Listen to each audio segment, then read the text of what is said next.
नमस्कार, good evening, शुभ संध्या। ओम श्री ब्रह्मानंदाय नमः। ओम श्री केशवानंदाय नमः। इतिहास पर लाइव परिचर्चा में आप सभी का स्वागत है।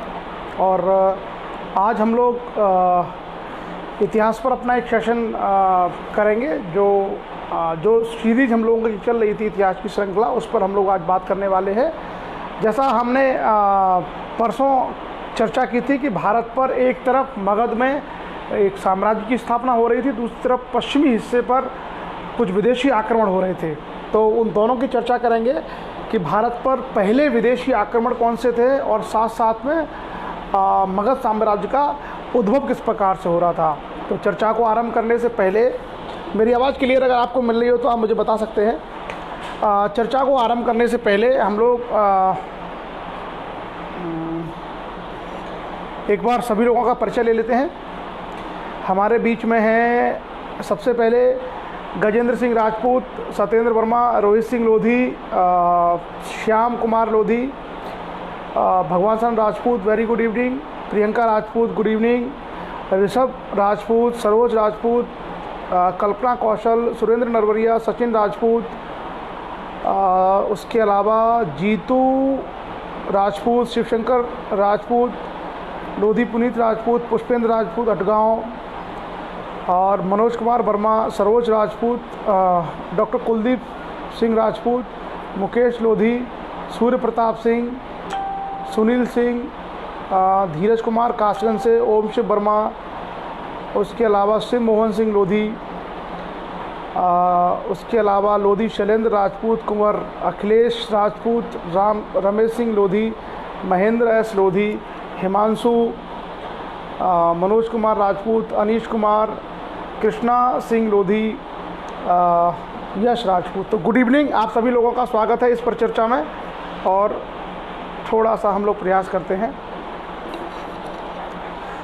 सर जी चलिए, कुछ लोगों के सुबह के जो सेशन है वो मिस हो जा रहे हैं, कुछ लोगों के सुबह के सेशन नहीं हो पा रहे हैं। और हम लोग अभी शाम का सेशन कल हमने नहीं लिया था, लेकिन कल सुबह का सेशन ओम प्रकाश सिंगरौल जी, आपका भी स्वागत है। Acharya Alok Kumar, Avneesh Narwariya, doctor Narayan Patel, good evening, Ravindra Singh Rajput, Ravi Rajput, स्वागत है आप सभी लोगों का इस पर चर्चा में। और हाँ, आवाज़ क्लियर है बिल्कुल। त्रिभुवन राजपूत, नरेश बाबू लोधी। तो चलिए, लगभग सभी जो लोग हैं वो परिचर्चा में जुड़ चुके हैं। और पिछली जो चर्चा हम लोगों ने की थी परसों शाम को, तो आप सभी लोगों को याद होगा कि हम लोगों ने चर्चा की थी कि जैन और बौद्ध धर्म के साथ साथ जो मगध है, महाजनपद में से एक मगध महाजनपद था। और इस मगध का उद्भव भारत में एक साम्राज्य के रूप में हुआ। साम्राज्य का मतलब होता है कि कोई राज्य अपनी सीमाओं का चारों तरफ विस्तार करके अपने सारे क्षेत्रों पर कब्जा कर ले, उसको बोलते हैं साम्राज्य। तो भारत में पहली बार मगध ने साम्राज्य का गौरव हासिल किया। और मैं आपको बताऊं, जितने सारी चीज़ें आपको दूसरी जगह पढ़ने को सुनने को मिलती हैं, वो सारी चीज़ें केवल काल्पनिक और कहानियाँ हैं। भारत में पहला ऐतिहासिक प्रमाणिक साम्राज्य है मगध साम्राज्य। और इस मगध साम्राज्य की स्थापना हर्यक वंश का एक राजा था जिसका नाम था बिंबिसार, उसने की थी। कुछ थोड़ी सी हम चर्चा कर चुके थे और हमने कहा था कि इस बीच में भारत पर कुछ विदेशी आक्रमण हो रहे थे। तो हम लोग विदेशी आक्रमणों के बारे में भी जान लें कि भारत पर कब कब विदेशी आक्रमण हुए हैं। तो सबसे पहले भारत पर 550 BC, यानी गौतम बुद्ध के समय से भी पूर्व, गौतम बुद्ध के समय, जब गौतम बुद्ध के समय आप कह सकते हैं, भारत पर 550 BC में, जब गौतम बुद्ध बच्चे ही होंगे, छोटे रहे, उनका जन्म आई थिंक 563 में हुआ था। तो उस समय भारत पर सबसे पहला आक्रमण किया था ईरान से। ईरान की तरफ से भारत पर पहला आक्रमण हुआ था, और जिसको हम लोग बोलते हैं पारसी या फारसी आक्रमण। और उस आक्रमण का नेता था साइरस वहाँ का किंग था ईरान का। और ईरान के राजा ने, साइरस ने पहली बार भारत पर आक्रमण किया था 550 ईसा पूर्व, 550 BC। आप समझ सकते हैं आज 2020 है, तो आज से लगभग 2550 साल पहले, लेकिन वो आक्रमण विफल हो गया। वो जो आक्रमण है वो आक्रमण विफल हो गया। उसके बाद लगभग 15-20 साल बाद फिर एक और जो वहाँ का शासक था उसका नाम था डेरियस। ये आपको डेरियस के नाम कई जगह मिल जाएंगे, कई जगह उसका नाम डेरियस मिलेगा, कई जगह उसका नाम मिलेगा दारा प्रथम, डेरियस या दारा प्रथम। तो आई थिंक 519 बीसी के आसपास डेरियस ने भारत पर आक्रमण किया और पश्चिमी भारत के कई हिस्सों को जीत लिया। तो डेरियस का जो आक्रमण था या दारा प्रथम का जो आक्रमण था वो पहला विदेशी आक्रमण था जिसने भारत भूमि को जीता था। इससे पहले भारत में हमें कभी कोई एग्जाम्पल नहीं मिलता, कोई उदाहरण नहीं मिलता कि किसी विदेशी शक्ति ने भारत को के किसी हिस्से पर कब्जा किया हो, भारत को जीता हो। तो ये पहला उदाहरण हमें मिलता है। डेरियस जो ईरान का राजा था उसने 518 ईसा पूर्व में, जैसे अभी 2020 चल रही है तो लगभग आज से 2500 साल पहले भारत के पश्चिम पर उसने आक्रमण किया और भारत के कुछ हिस्से को उसने जीत लिया था, स्पष्ट। और उसके बाद लगभग 200 साल तक कोई बड़ा आक्रमण भारत पर नहीं हुआ और 326 ईस्वी में भारत पर फिर बड़ा आक्रमण हुआ। वो आक्रमण था यूनान के रहने वाले सिकंदर, जिसको हम लोग बोलते हैं अलेक्जेंडर द ग्रेट। आप लोगों ने नाम सुना होगा सिकंदर महान। तो सिकंदर ने भारत पर 326 ईसा पूर्व में आक्रमण किया। तो जो दारा प्रथम का जो आक्रमण था वो कोई बहुत उल्लेखनीय घटना नहीं है, वो कुछ छुटपुट जो क्षेत्र थे वहाँ पर उसने आधिपत्य किया। लेकिन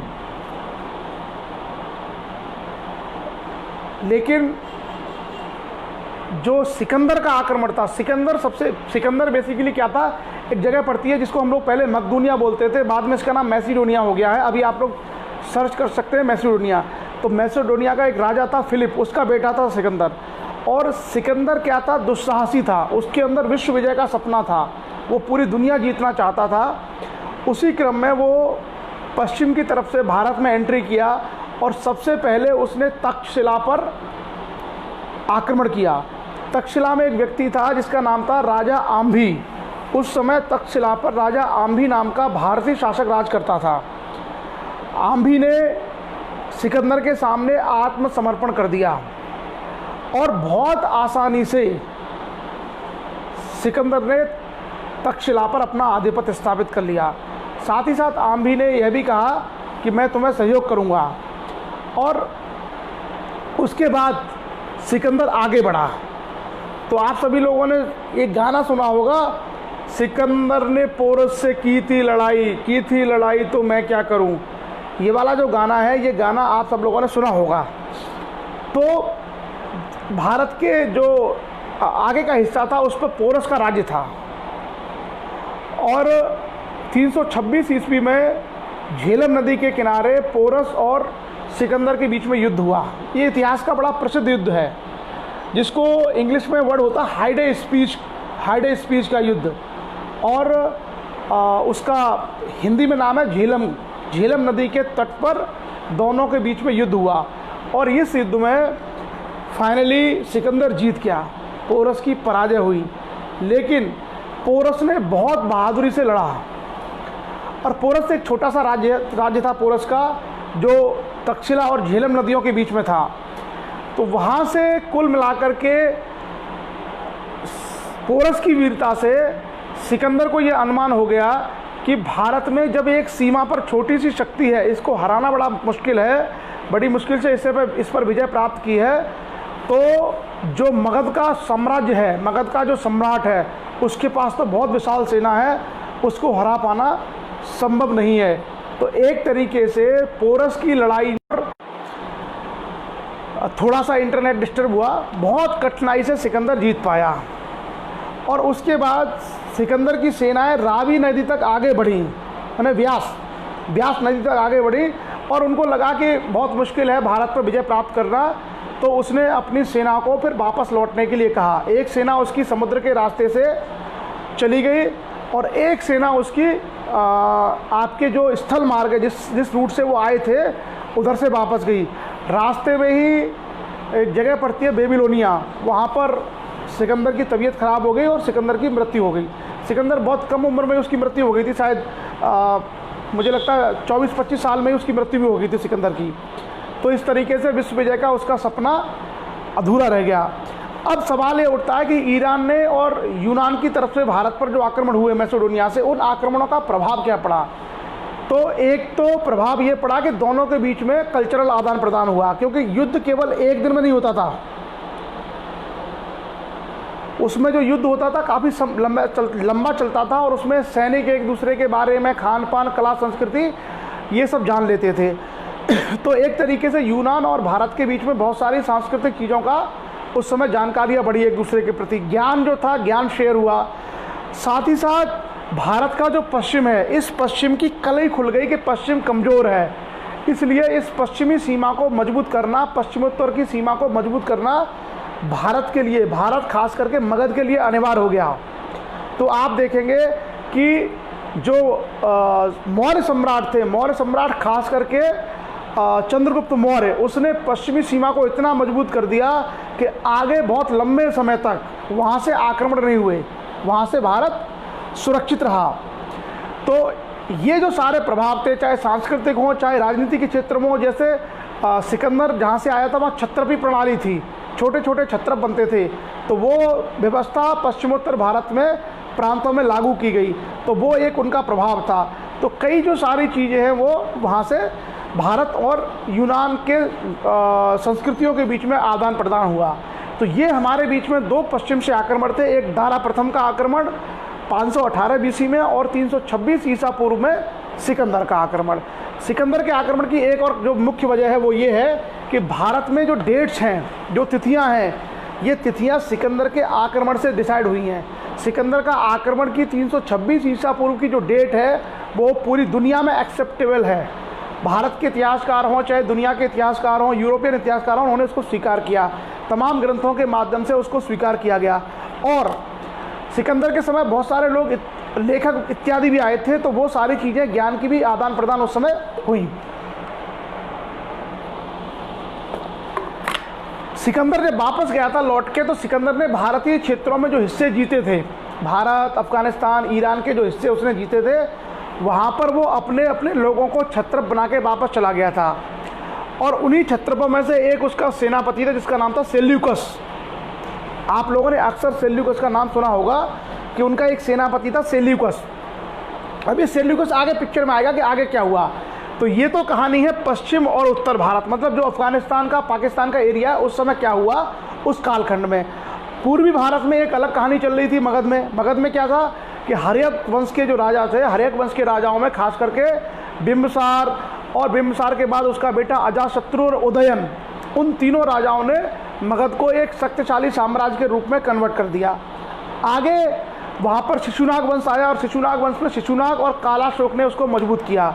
फिर मगध पर शासन हुआ नंद वंश का, जिसमें महापद्म नंद और उसका पुत्र धनानंद, ये बड़े प्रसिद्ध राजा हुए। तो महापद्म नंद ने भी कई सारे क्षेत्रों को जीत करके मगध को मिलाया और मगध में एक बड़ी सेना तैयार की।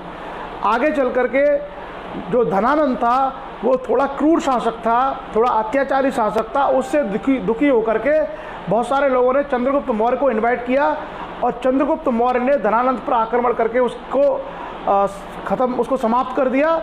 और 321 ईसा पूर्व, 321 ईसा पूर्व में चंद्रगुप्त मौर्य मगध का सम्राट बना। अब यहाँ से मगध की कहानी पूरी बदल गई। अब एक स्थायी शासक बन गया, और उसने जो क्षेत्र छूटे हुए थे वो सारे उसने जीत लिए। एक इतिहासकार है जस्टिन और प्लूटार्क, उस समय कई इतिहासकारों के नाम मैं आपको बता रहा हूँ, जैसे जस्टिन, प्लूटार्क, एरियन, मेगास्थनीज की एक किताब है इंडिका, चंद्रगुप्त की जो विशाखदत्त का एक नाटक है मुद्रा राक्षस, और चंद्रगुप्त के ऊपर एक नाटक है विशाखदत्त का, उसके अलावा चाणक्य का अर्थशास्त्र, ऐसी बहुत सारी किताबों में जानकारियाँ मिलती हैं। और उसमें से इतिहासकार इस बात को सहमत हैं कि 6 लाख की करीब करीब उसने सेना बनाई। किसने? चंद्रगुप्त मौर्य ने। और चंद्रगुप्त ने 6 लाख की सेना बना करके पूरे भारत को रौंद डाला, हर तरफ उसने विजय प्राप्त की, और सारे के सारे जो छोटे मोटे राजा थे किसी भी क्षेत्र में, उन सबको उसने जीत करके एक विशाल मगध साम्राज्य की स्थापना की। और भारत की जो एकता है, जो ज्योग्राफिकल और पॉलिटिकल एकता है जो आज हम देखते हैं, ये एकता बेसिकली पहली बार मौर्यों ने ही स्थापित की थी।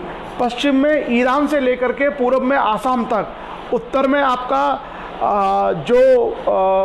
कश्मीर है वहाँ से लेकर के मैसूर तक, ये सारी चीज़ें हमें देखने को मिलती हैं। और सिर्फ इतना ही नहीं, आप आगे चल करके जो सम्राट अशोक है, सम्राट अशोक के बारे में आप देखेंगे तो सम्राट अशोक ने अपने समय में जो कार्य किए और जो उन्होंने स्तंभ खुदवाए, शिलाओं पर जो अपने शिलालेख खुदवाए, गुफाओं में शिलालेख खुदवाए, वो बहुत सारी जानकारियाँ उनके क्षेत्र की देते हैं। तो ये चंद्रगुप्त मौर्य का कालक्रम था। चंद्रगुप्त मौर्य ने एकदम बेहतर प्रशासनिक व्यवस्था, टैक्स वसूल करने के अधिकारी, सेनाओं का, शहरों की व्यवस्था है, नगर की व्यवस्था है, उसके अधिकारी, सेनाओं को पैदल सेना, घुड़सवार सेना, हाथी सेना, जल सेना, तमाम तरह की सेनाओं में डिवाइड किया।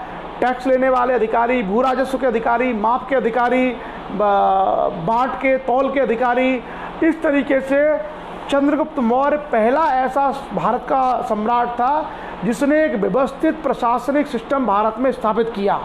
और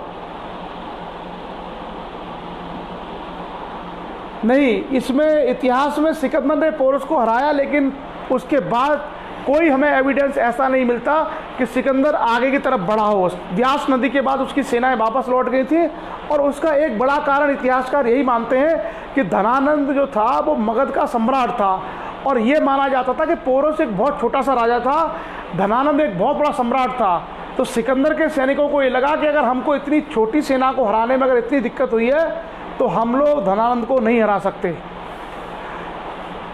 वो एक पूरा विषय पुराना है। और उसके बाद चंद्रगुप्त मौर्य ने सारा सेटअप किया। चंद्रगुप्त मौर्य का जो प्रधानमंत्री कौन बना? चाणक्य। चाणक्य उसका प्रधानमंत्री बना, और उसके बाद उन्होंने भूमि सुधार से लेकर के प्रशासन को, संस्कृति, धर्म, सब सारी चीज़ें की उसने।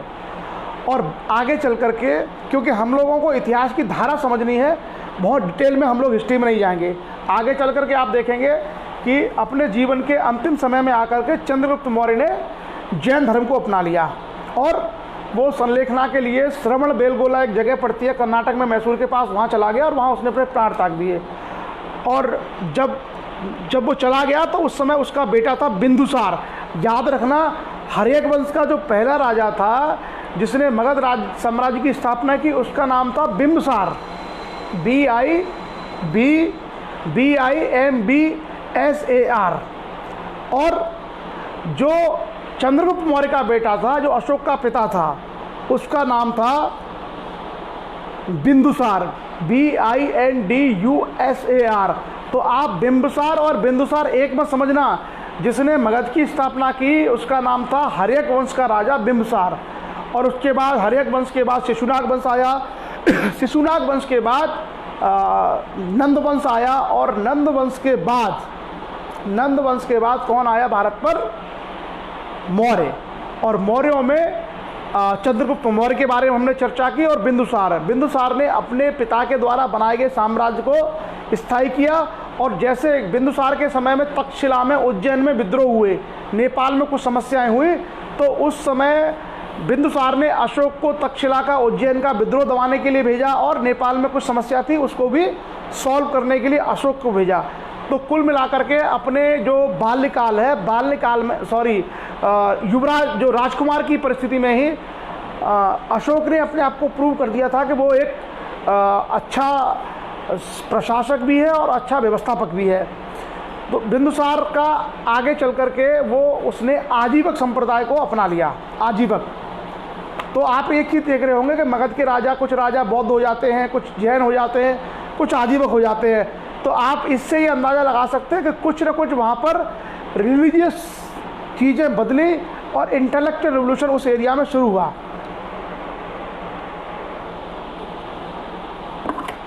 जो बौद्धिक एक परिवर्तन हम लोगों को उस क्षेत्र में देखने को मिलता है। कौन से क्षेत्र में? जो पूर्वी भारत है, खास करके मगध को केंद्र में रख करके, और आपका मगध के जो शासक थे उनके माध्यम से।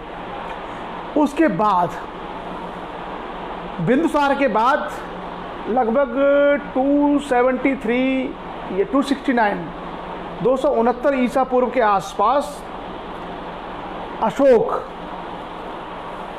मगध का सम्राट बना।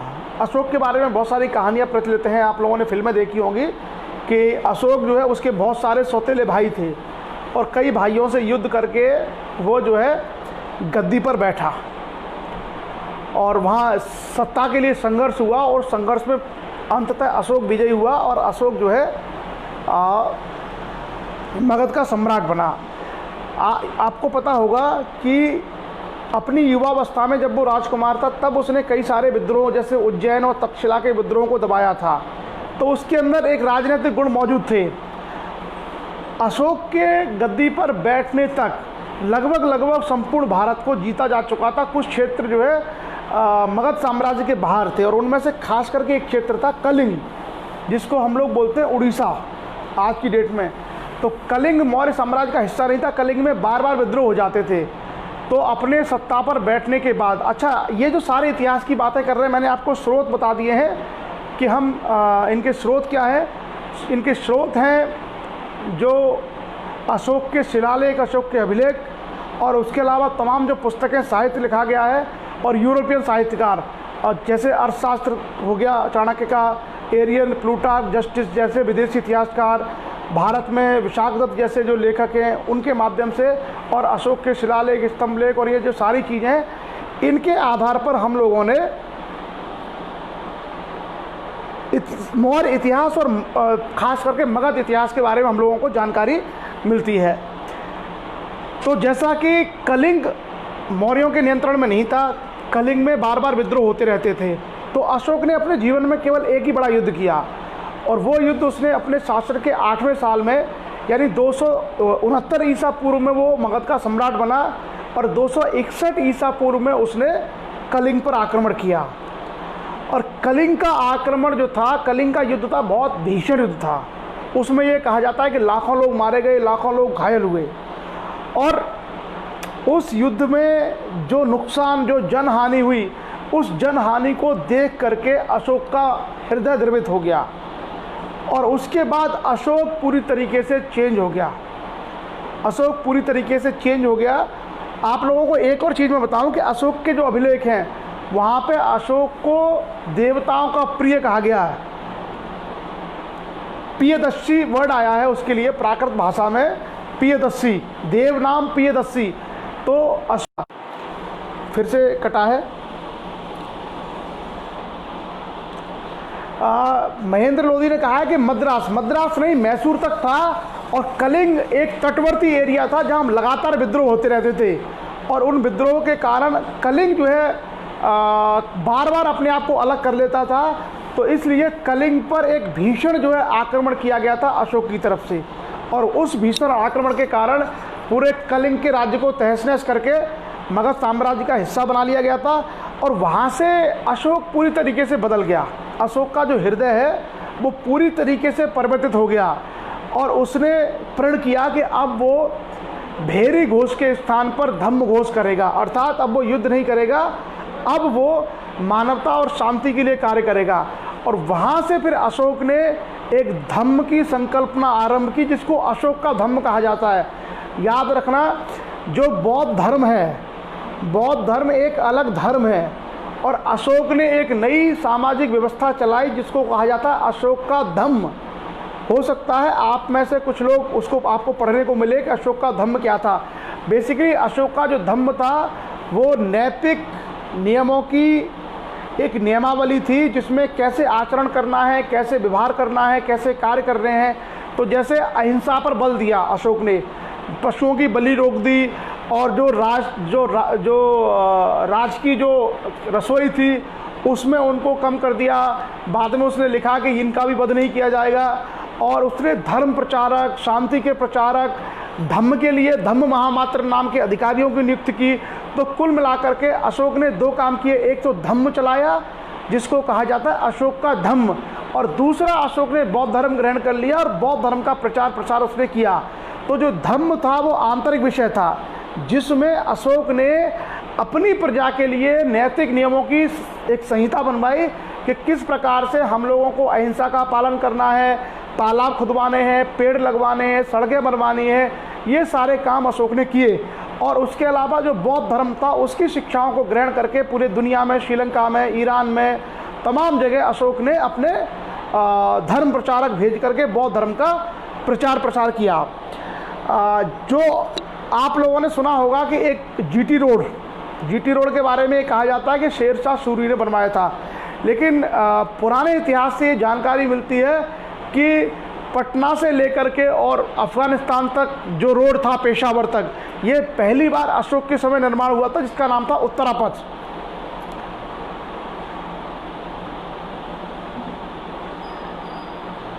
शाम के समय कई लोगों के साथ नेट की प्रॉब्लम है शायद, कोई नहीं, आज छोटा सेशन रखते हैं हम लोग। शाम के वक्त में पता नहीं कुछ या तो ओवरलोडिंग है या कोई इशू है, कई लोगों के इंटरनेट डिस्कनेक्ट होते हैं, इस कारण से कई लोगों की तरफ से कमेंट आते हैं कि वो सेशन बीच बीच में उनका मिस हो रहा है। तो हम लोग प्रयास करेंगे कि ये प्रॉब्लम जल्दी सॉल्व हो जाए, इसलिए हम लोग आज छोटा सेशन रखेंगे और कल सुबह हमारा सेशन बड़ा रहेगा डॉक्टर भीमराव अंबेडकर के ऊपर। कल हम लोग संविधान की चर्चा नहीं करेंगे, कल का सेशन डॉक्टर BR अम्बेडकर के ऊपर हम लोग लेंगे, क्योंकि कल उनकी जयंती है। तो जो जीटी रोड है, जिसको हम लोग जीटी रोड कहते हैं, जिसका जो आप लोगों ने सुना होगा कि अमृतसर से लेकर के और कोलकाता तक जाता है, बेसिकली इसको उत्तरापथ के रूप में सबसे पहले अशोक ने ही बनवाया था, ऐसी जानकारी उस समय के ग्रंथों में मिलती है और उसको ऐतिहासिक रूप से स्वीकार किया जाता है। तमाम सराय अशोक ने बनवाई, सड़क के किनारे सराय बनवाई ताकि लोग रुक सकें, व्यापारी। उसने जो नदी के जो मार्ग हैं, नदी जल मार्गों की स्थापना उसने करवाई। और टाइम चेंज करने की बात हो रही है धर्मेंद्र सिंह के द्वारा, लेट्स थिंक, सोचते हैं क्या समय रहेगा। उसके अलावा उसने तालाब खुदवाए, पानी की व्यवस्थाएं करवाई, झीलें बनवाई, बहुत सारे बड़े बड़े काम अशोक के द्वारा किए गए। तो कुल मिलाकर के अशोक ने शांति की, धम्म की नीति, विकास की नीति, मानव कल्याण की नीति, धर्म प्रचारकों की नीति, ये बहुत सारे काम अशोक के द्वारा अपने समय किए गए। और इन सारे कार्यों के कारण आप देखेंगे कि अशोक भारत के इतिहास में एक महान शासक के रूप में स्थापित हो गए। लेकिन उसके कई सारे नुकसान भी मिलेंगे कि अशोक की जो शांति की नीति थी उसके क्या नुकसान हुए, वो हम लोग आगे चर्चा करेंगे। लेकिन कुल मिलाकर के अशोक ने सुख समृद्धि पर आधारित शांति का एक ऐसा राज्य कायम किया जिसके कारण पूरा इतिहास अशोक की महानता को नमन करता है। प्रशासनिक जो ढांचा था अशोक के समय में वही था जो चंद्रगुप्त मौर्य का था, उसी तरह के अधिकारी अशोक के समय थे। उसके अलावा समाज में अशोक के समय क्योंकि बौद्ध धर्म काफ़ी मजबूत हो गया था, तो इतना ज़्यादा समाज में भेदभाव और वर्ण व्यवस्था नहीं थी जैसा कि पहले होती थी। तो एक तरीके से सामाजिक समानता को बढ़ावा मिला अशोक के समय में, और गरीब लोगों के कल्याण के लिए बढ़ावा मिला, और जो सार्वजनिक कार्य हैं उन सार्वजनिक कार्यों को बढ़ावा मिला अशोक के शासनकाल में। अशोक ने दूसरे देशों से बहुत अच्छे संबंध स्थापित किए, जैसे ईरान है, यूनान है, आपका श्रीलंका है, बहुत सारे जगह पर उसने ये सारी चीज़ें प्रचार प्रसार के माध्यम से एक सुदृढ़ संबंध स्थापित किए। राम सिंह लोधी का ये सवाल आया है कि सम्राट अशोक का पुराना नाम देवनाम प्रिय अशोक मौर्य था क्या सर? जो अशोक के अभिलेख हैं, जो अशोक ने शिलालेख खुदवाए थे, उन शिलालेखों में उसका नाम देवनाम प्रियदर्शी है, देवताओं का प्रिय लिखा हुआ है, और किसी एक दो शिलालेख में उसका नाम अशोक है। वहाँ से ही इतिहासकारों ने अशोक की खोज कर पाई कि अशोक बेसिकली ये राजा था। अशोक के शिलालेखों को आई थिंक सबसे पहले जेम्स प्रिंसेप नाम का एक अंग्रेज इतिहासकार था, उसने उसको पढ़ा था, जेम्स प्रिंसेप, और उसने शिलालेखों के माध्यम से बताया था कि ये मौर्य वंश के किसी महान शासक, महान सम्राट के शिलालेख है। और बाद में फिर इतिहासकारों ने रिजेम्बलेंस बनाई, चंद्रगुप्त मौर्य से लेकर के तमाम किताबों का अध्ययन किया गया और फिर अशोक का इतिहास दुनिया के सामने आया। अशोक ने तमाम स्तूप बनवाए। आप देखेंगे कि सांची का जो स्तूप है, इसके बारे में ये कहा जाता है कि ये भी शुरू में कच्चा स्तूप अशोक ने बनवाया था, बाद में चल करके ये पक्का स्तूप बना। अनार सिंह वर्मा जी का ये सवाल है कि जो कौटिल्य ने अर्थशास्त्र लिखा उसका मूल विषय राजनीति है, लेकिन इसका नाम अर्थशास्त्र क्यों रखा गया? तो अर्थशास्त्र में एक वाक्य लिखा है, कोश मूलो दंड है। राज्य का सबसे बड़ा जो साधन है वो क्या है? कोश। और कोश तभी इकट्ठा हो सकता है जब बेहतर राजनीति हो। इसलिए संभवतः उस किताब का नाम अर्थशास्त्र लिखा गया कि मूल में क्या रहना चाहिए? कोश। लेकिन उसमें राजनीति की बातें संभवतः इसलिए हुई होंगी ताकि मजबूत राजनीति के माध्यम से अधिक कोष और फंड इकट्ठा किया जा सके, जिससे राज्य का विकास हो सके। आपको ये मैं बताता चलूँ कि जो चाणक्य था वो चंद्रगुप्त मौर्य के अलावा कुछ समय तक बिंदुसार का भी प्रधानमंत्री रहा था। बाकी आपको पता ही है कि जो अशोक ने जो अशोक स्तंभ है जिसमें चारों तरफ जो शेर हैं, वो अशोक का जो चिन्ह है वही भारत का राष्ट्रीय चिन्ह भी है। आपने देखा होगा कि अशोक ने जो बनवाया था वही ये जो कहा ना मंदिर लोधी ने कि अशोक की ससुराल थी, क्योंकि उस समय बहुत अलग अलग क्षेत्रों से शादियां राजा महाराजा करते थे। तो सांची में उसकी अशोक की पत्नी ने वो स्तूप का निर्माण करवाया था, ये बात सही है। हाँ, बाकी अगर कोई आप लोगों को इस तरह का कोई सवाल रहता है तो उसकी हम लोग चर्चा कर सकते हैं।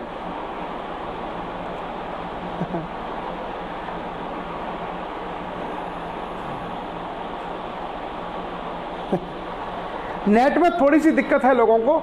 तो ये कुल मिलाकर के चंद्रगुप्त मौर्य, बिंदुसार और अशोक का इतिहास है। सामाजिक, राजनीतिक, धार्मिक चीज़ें मैंने बता दी कि बौद्ध धर्म को इन्होंने अपना लिया था अशोक ने, और काफ़ी हद तक पूरे दुनिया में, विश्व में, मतलब भारत के बाहर बौद्ध धर्म को ले जाने का कार्य अशोक ने किया है।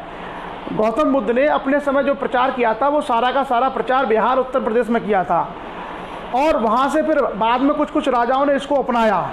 अशोक के कुल मिलाकर के 14 शिलालेख हैं और 7 स्तंभ लेख हैं, उनमें बहुत सारी चीज़ें लिखी हुई हैं।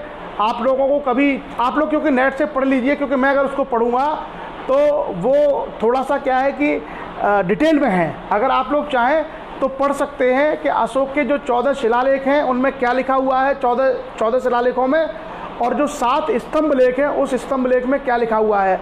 उसके अलावा बराबर और गया की गुफाएं पड़ती हैं बिहार में, वहाँ पर अशोक के गुफा लेख भी मिले जो गुफाओं के अंदर लिखे हुए हैं। तो ये सारी चीज़ें अगर आप लोग चाहें तो पढ़ सकते हैं कि उसमें बेसिकली ये लिखा है कि शासन के इस वर्ष में अशोक ने ये कार्य किया, इस वर्ष में ये कार्य किया, इस वर्ष में ये कार्य किया। तो एक तरीके से अशोक की जो अचीवमेंट्स हैं, जो उसकी उपलब्धियां हैं और जो उसने कार्य किए हैं, वो उसके शिलालेखों में लिखे हुए हैं। अच्छा, शाम को 8 बजे के बाद नेट समस्या बढ़ जाती है। चलिए, अच्छा एक काम करिए, सुबह का तो टाइम 8:15 बजे ठीक है मुझे लगता है सभी लोगों का, और आप लोग मुझे शाम का समय जो सूटेबल आपको लगता है आप सजेस्ट कर दीजिए। 3-4 टाइमिंग में से हम लोग टाइमिंग मिला करके देखेंगे कि कौन सी चीज़ें जो है हमारे लिए सूट करती हैं, और वो सारी चीज़ों पर हम लोग फिर तय कर लेंगे कि इस टाइमिंग पर हम लोग ये। फिर से नेट थोड़ा सा डिस्कनेक्ट हुआ है, कोई बात नहीं। सारनाथ में जो अशोक का स्तंभ है जिस पर वो 4 शेर हैं, वो कंजर्वेशन किया गया है उसका, और वही जो सारनाथ में जो मिले हैं 4 शेर, वही भारत का राष्ट्रीय प्रतीक चिन्ह है। आप लोगों ने देखा होगा ना, अशोक का जो चिन्ह बना होता है जिसमें 4 शेर आगे पीछे मुँह करके खड़े हैं, नीचे लिखा है सत्यमेव जयते, वही भारत का राष्ट्रीय प्रतीक चिन्ह भी है। तो वो अशोक नहीं बनवाया था, अशोक ने ऐसे बहुत सारी चीज़ें बनवाई थी, तमाम स्तंभ उसने लगवाए थे। लोधी गजेंद्र जी का ये कहना। चलिए, अब सेशन तो हमारा यहीं तक रखेंगे। आज हम लोग मौर्य साम्राज्य के बारे में ब्रीफ में कर रहे थे चर्चा, और अगर आप लोगों की इच्छा हो तो अशोक के शिलालेख और अभिलेख, क्योंकि बहुत डिटेल में है, अगर आप सब लोग चाहते हैं तो मैं फिर उस पर भी एक सेशन लेकर के बता दूंगा कि प्रत्येक शिलालेख में क्या क्या लिखा हुआ है। कई लोगों के खेतीबाड़ी के जो कार्य चलते हैं, मैंने आपको पहले एक चर्चा में बता दिया है कि 305 ईसा पूर्व में चंद्रगुप्त मौर्य ने सेल्यूकस को पराजित कर दिया था, और सेल्यूकस से बहुत सारे एरिया छीन लिए थे उसने। ये जो सारी चीज़ें हैं वो हम लोग पहले डिस्कस कर चुके हैं। भारत के जो मगध साम्राज्य है उसको पीछे पश्चिम तक पहुंचाने का कार्य चंद्रगुप्त मौर्य ने किया था।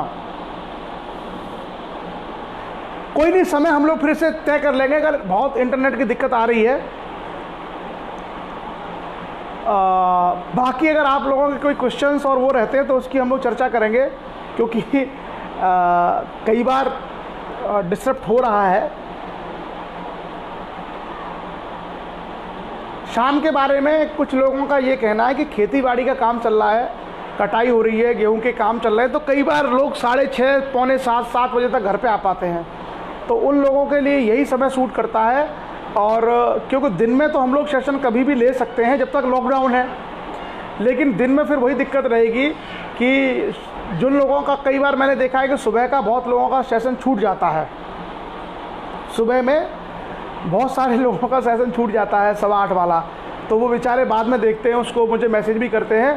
तो शाम के सेशन को हम लोग इसी वजह से टाइमिंग ऐसी सेट कर रहे थे कि सब लोग एक तरीके से अपने कामों से निवृत्त होकर के आराम से इस सेशन में जुड़े हैं। उसी वजह से ये सेशन किया गया था। सिकंदर भारत में नारायण पटेल जी 326 ईसा पूर्व में आया था, 326 ईसा पूर्व।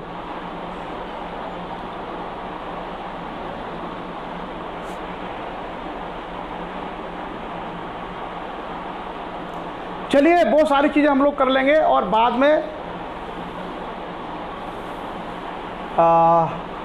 हम, मेरे लिए दिन में क्या है, मैं दिन में ऑफिस के काम करता हूँ एक्चुअली। दिन में बहुत सारे समय क्या है, ऑफिस के काम करने रहते हैं, जिसमें ऑफिस की तमाम रिपोर्ट्स हैं, ऑनरेबल प्राइम मिनिस्टर ने क्या कहा है, दूसरे मिनिस्ट्रीज में क्या चल रहा है, बहुत सारी ऐसी चीज़ें होती हैं जो हमें टाइम टू टाइम करनी होती हैं। तो थोड़ा सा हम लोग उसमें एंगेज रहते हैं, इसलिए हम लोगों ने शाम का ये समय रखा था। बहरहाल बहुत सारे, क्योंकि इसमें ना फार्मर बैकग्राउंड के बहुत लोग हैं। जैसे कहा ना कि अफगानिस्तान के बामियान में बौद्ध की प्रतिमाएं थी, बौद्ध धर्म पूरी दुनिया में फैल गया था। अशोक के समय में बौद्ध धर्म पूरी दुनिया में फैल गया था। सुबह का टाइम बढ़ा दीजिए, सुबह का समय तो हम लोगों ने सब लोगों से डिस्कस करके रखा था 8:15 बजे। और सुबह का हमारा जो सेशन है, खास करके क्योंकि संविधान पर परिचर्चा होती है तो वो थोड़ा लंबा भी चलता है, वो 1.5 पौने 2 घंटे का हमारा सेशन हो जाता है। तो सुबह के सेशन को लेकर के हमने आप सभी लोगों से चर्चा की थी, डिस्कस किया था। तो उसमें से आप सब लोगों के ही ये सुझाव आए थे कि 8 सवा 8 बजे ठीक है। तो एक जो समस्या मुझे आ रही है वो केवल किसान वर्ग के साथ है, जो फार्मर हैं, जो खेती लोग कर रहे हैं, खास करके जो युवा हमारे खेती बाड़ी में इस समय लगे हुए हैं, उनको सुबह काम करना है। वो लोग सुबह काम में बिजी हैं और उनमें से कुछ लोगों का सेशन छूट रहा है। तो मेरा ये आप सब लोगों से कहना है कि सुबह में मुझे लगता है 1 हफ्ते में आपका काम निपट जाएगा, एक हफ्ते 10 दिन में या वो काम ख़त्म हो जाएगा, तो आप सब लोग फ्री हो जाएंगे। तो सुबह का सेशन मेरे हिसाब से ठीक है।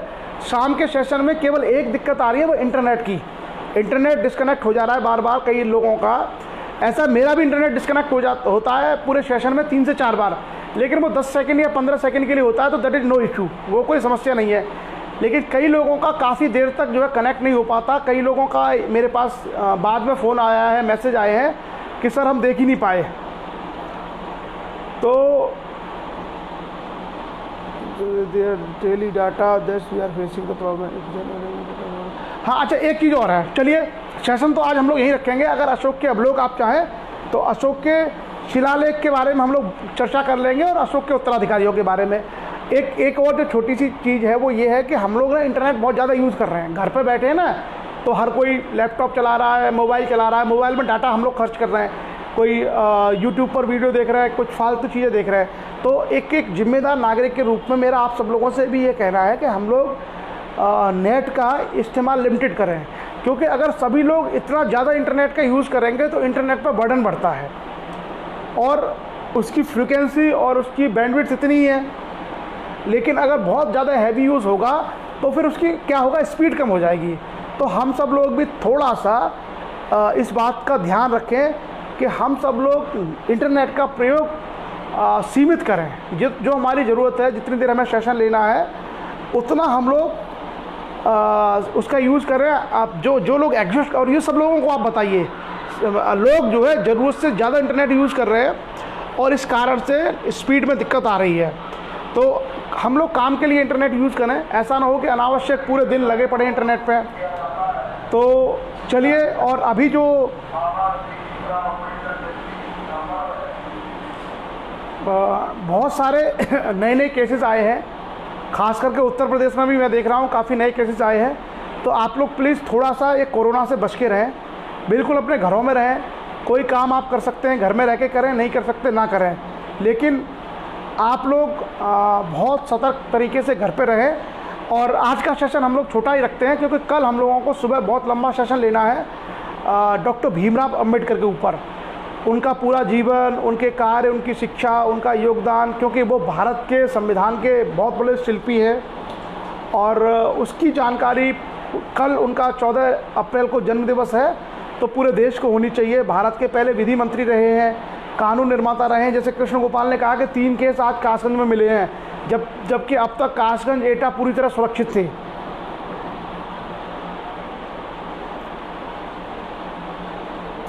चलिए, हम लोग स्टूडेंट के हिसाब से एडजस्ट कर लेंगे इस सेशन को। तो मुझे लगता है आज का जो सेशन है हम लोग यहीं पे रखते हैं, यहीं पे इतना ही सीमित रखेंगे, ज़्यादा नहीं करेंगे। और आप सभी लोग इस बात का बहुत ध्यान रखिए, जो आप न्यूज़ वगैरह देख रहे हैं टीवी पर, उससे आपको एहसास हो रहा होगा कि नए नए ज़िलों में कोरोना के मरीज़ अब मिल रहे हैं। तो एक चुनौती है और एक हमारे लिए सतर्क रहने का भी समय है। तो आप सभी लोग इस बात का बहुत ध्यान रखें, और जितना सरकार का निर्देश आता है, जितने सरकार की तरफ से डायरेक्शन आते हैं कि लॉकडाउन में रहना है, बिल्कुल घरों से बाहर नहीं निकलना है, तो आप लोग प्लीज़ इसको फॉलो करिए।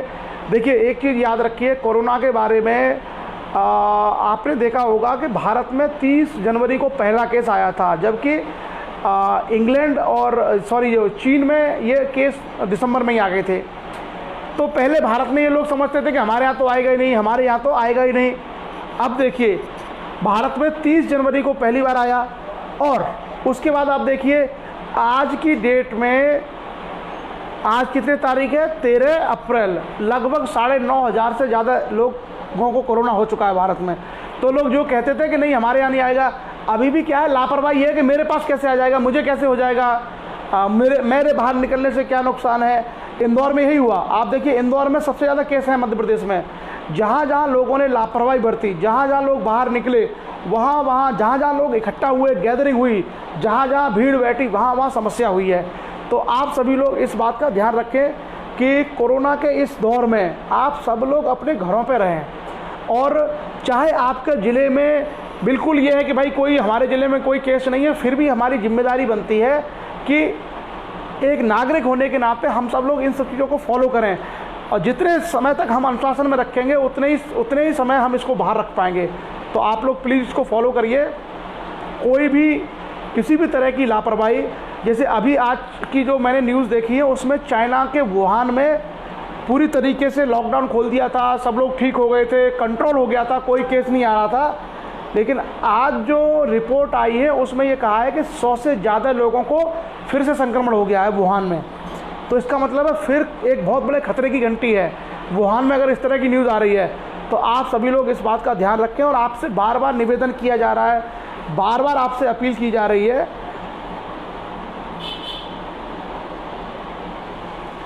जैसे हरिमोहन राजपूत साहब ने कहा है कि जसवंत नगर में भी एक केस आया, इटावा में, तो आपके हर जगह कहीं से भी, क्योंकि जो मूवमेंट हुआ है ना, जो मजदूर जो आए हैं उस समय 22-23 तारीख में, वो एक ऐसा फेज था कि पता नहीं कौन आदमी किससे मिला है।